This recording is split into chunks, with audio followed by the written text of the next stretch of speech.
First of all, let me thank you. I've prepared 2 papers which I believe will be circulated because they'll not be projected. But if you can see, first of all, I want to agree with the Honorable Minister. I've done 2 pictorials. One of them is described as Africa at the dinner table. And if you look at Africa at the dinner table, Africa is on a plate and it is meat. And the diners at the dinner table are France, the United Kingdom, the United States, the European Union, the Chinese, and progressively the Arabs. And my second picture is the African hotspots. It's not visible from there. But if you look at Africa today and you make a clean sweep with your mind, there are different conflicts of different intensity in Somalia, in northern Mauritania, in northern Mali, in Central African Republic, Democratic Republic of Congo, Guinea-Bissau, in the Cameroons, in South Sudan, and one can go on and on. And there is a sense in which Africa has always been alive to the question of interference. I will refer this audience, particularly those who are starting, to take time and read the 32 odd speeches that were made in the month of May 1963 by the then heads of states and government of independent African states, the 32 of them. And there are 2 speeches that I want to isolate for this presentation. One was by David Dacko of Central African Republic. And in thanking Emperor Haile Selassie and Kwame Nkrumah on that day, he said that we must never forget that the colonial power has not left us. We must recognize that he did not go willingly. And if we don't check them, they'll come back again. And what would little Central African Republic do against them? Today, he is right. Today, if we remember the activities of France and how they propped up the regime of Jean Bedel-Bokassa, he was right. Today, as the Honorable Minister has indicated, Africa remains the only continent in the world that is referred to in these terms, Anglophone, to mean that we are a sphere of our erstwhile colonizers. About 2 weeks ago, there was a meeting of the Commonwealth in London, England. And a friend of mine who is an Anglophile sent me the photograph very gleefully, saying this is a meeting of 53 equal states. I told him, no. If it was so, why is it that the leadership of the Commonwealth is hereditary rather than rotational? In other words, in the minds of the British, her former colonies are still under her tutelage. And I want to submit to us that in the minds of what I'll call the conceptual West, they think they have a divine duty to instruct Africans what to do. True. And in the minds of many African leaders, they think that they have a divine duty to accept what they are told. That, in my view, is what the Honorable Minister was talking about, the mindset. And this is something that has been examined. We have seen France and its very pernicious presence in Africa. We know what they did in Burkina Faso against Thomas Sankara. We know what they did in Mali or the Sudan against Modibo Keita or against Sekou Touré in Guinea. Pernicious to the core. The Portuguese, we know what battles had to be fought in that area. And let me put this very bluntly. When the former leader of Portugal, Marcelo Caetano, was asked, why can you not allow the colonies to gain independence? This is what he said in substance. As I have examined world history over the years, the following have emerged: that the Caucasians have been responsible for monumental discoveries in the development of man. So have the Chinese, so have the Arabs. But the Africans have been responsible for nothing. They are only fit as hewers of wood and drawers of water. And I want to submit to you who are present here that in the conceptual West's unguarded moments, or guarded moments, that is what they think. And that is how they relate to Africa. So the whole idea that they will interfere is something that they think is their God-given duty. I said there were two speeches in 1963 that I wanted to refer to. I referred to David Dako. The second one was the speech by Kwame Nkrumah.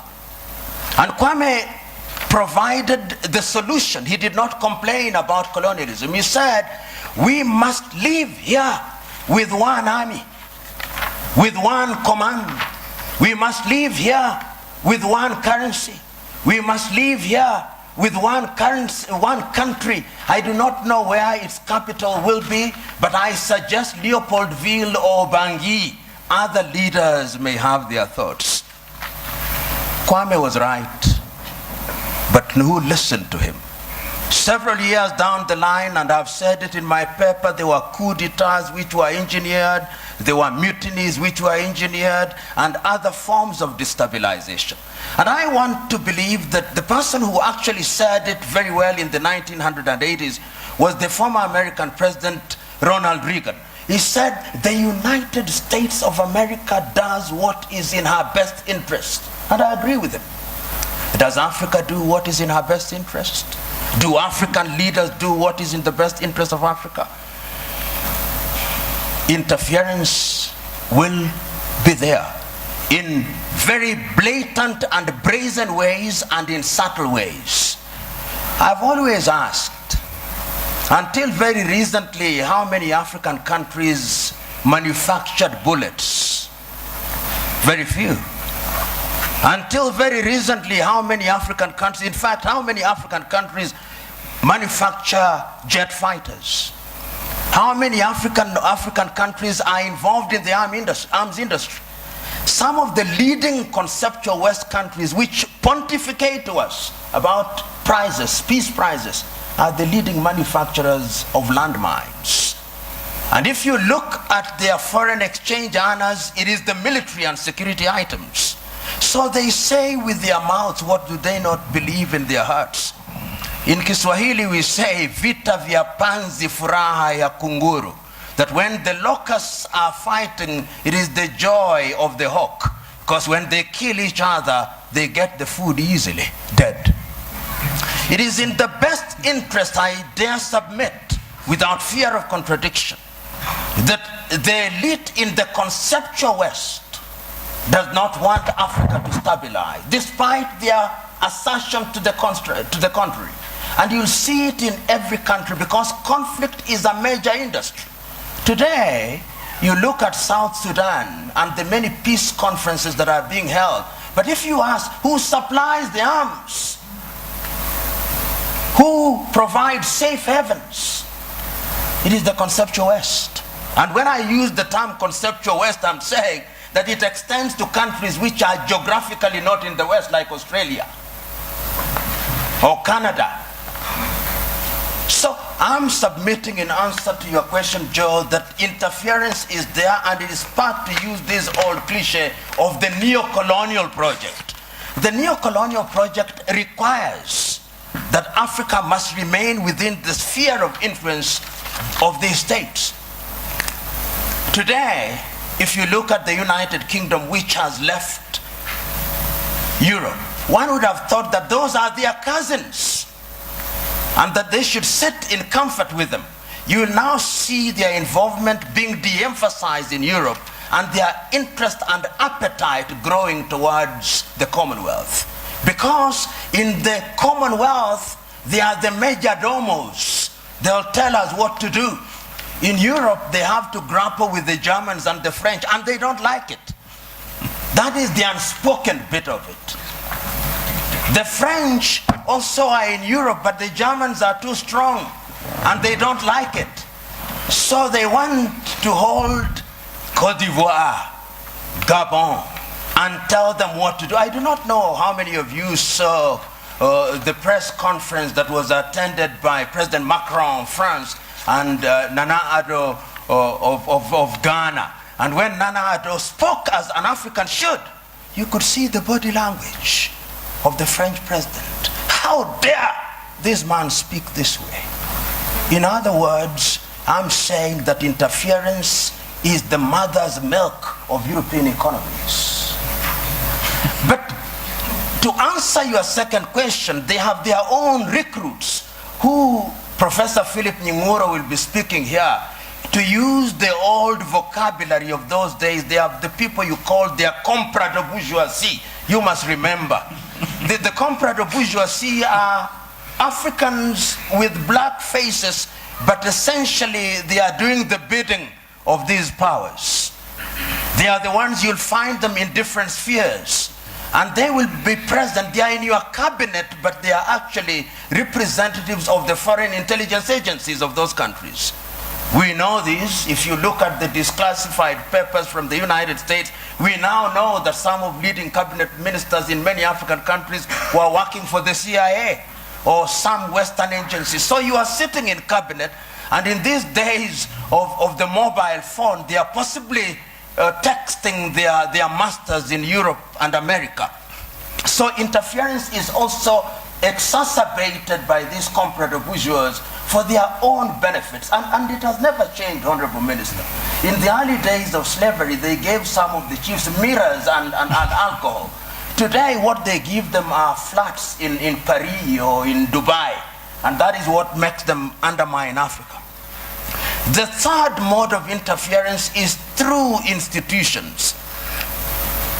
Look at the competition as it is now. There is a new entrant into the market that is called China. China is very subtle. Many people wrote the obituary of Rwanda in 1994. 20 years down the line, it has been demonstrated that Africans can actually do it. Between 1983 and 1987, I think Thomas Sankara in Burkina Faso also demonstrated that it can be done.